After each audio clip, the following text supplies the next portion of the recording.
వాడెవడో ప్రజల్ని మోసం చేశాడు, పచ్చి మోసగాడు.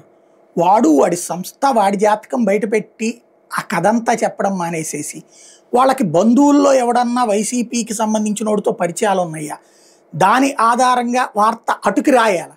అప్పుడు ప్రజలకు ఎక్కడ న్యాయం జరుగుతుంది? వార్తలు రాసేటప్పుడు కూడా ఈ మూర్ఖత్వం ఏంటో అర్థం కావట్లేదు. స్కీముల పేరుతో రియల్ స్కాములు ఒక వార్త ఈనాడు హైలైట్ చేసింది.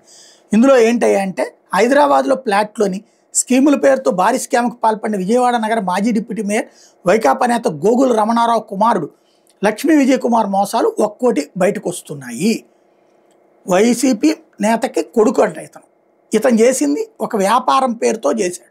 దాన్ని వైకాపా నేత వార్త రాసి దాంట్లో చివరిలో వైకాపా నేత అని రాయచ్చు. కానీ ఇక్కడ మెయిన్ పాయింట్ ఇక్కడ పోనీ అతను వైకాపానంటే కాదు, అక్కడ వాళ్ళ నాన్న వైసీపీ కాబట్టి ఈ మొత్తం మోసం వైసీపీకే రాయాలన్నమాట.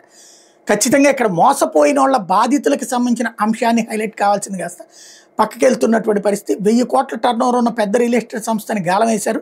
రంగుల బ్రోచర్లతో ఎత్తైన భవనాలు ఆకర్షణీకరించడం చూసి అమాయకుల నుంచి పెట్టుబడులు స్వీకరించారు. నమ్మించేందుకు కొన్నాళ్ళు టంచన్గా చెల్లింపులు చేసి తర్వాత చేతులు ఎత్తేసిన దురాగతం ఇది. ఏవి ఇన్ఫ్రాకాన్ ప్రైవేట్ లిమిటెడ్పై సైబరాబాద్లోని ఆర్థిక నేరాల భాగంలో ఇప్పటికే కేసు నమోదైంది. A1గా ఏవి ఇన్ఫ్రాకాన్ ప్రైవేట్ లిమిటెడ్, A2గా గోగుల లక్ష్మీ విజయ్ కుమార్, A3గా అతని తల్లి గోగుల అన్నపూర్ణం చేర్చారు.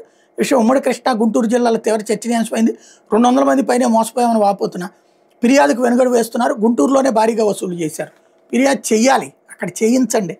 విషయం అది బేసిక్గా ఇదేదో వడ్డీలు ₹2 ₹3 వడ్డీలు ఇస్తామని, లేకపోతే బైబ్యాక్ ఆఫర్ అని చెప్పేసి కొన్ని నెలలు పోయాక 50%తో ఎదురిస్తామని చెప్పారట. ఇది పచ్చి మోసమే అవుతుంది. అసలు ఏంటి ఆ సంస్థ? ఒరిజినల్గా ఆ సంస్థ డీటెయిల్స్ని అది హైలైట్ చేస్తే బాగుంటుంది. ఏదో ఇక జగన్ మీదకి తోసేయచ్చు అన్నటువంటి కోణంలో వాళ్ళ అబ్బాయో లేకపోతే వాళ్ళకి చుట్టమో ఎవరో ఉంటే కనుక అన్న కోణంలో అది వైసీపీ వైపు తీసుకెళ్తే ప్రజలకి నష్టం, మన జర్నలిజానికి సంబంధించిన శాపం అవుతుంది.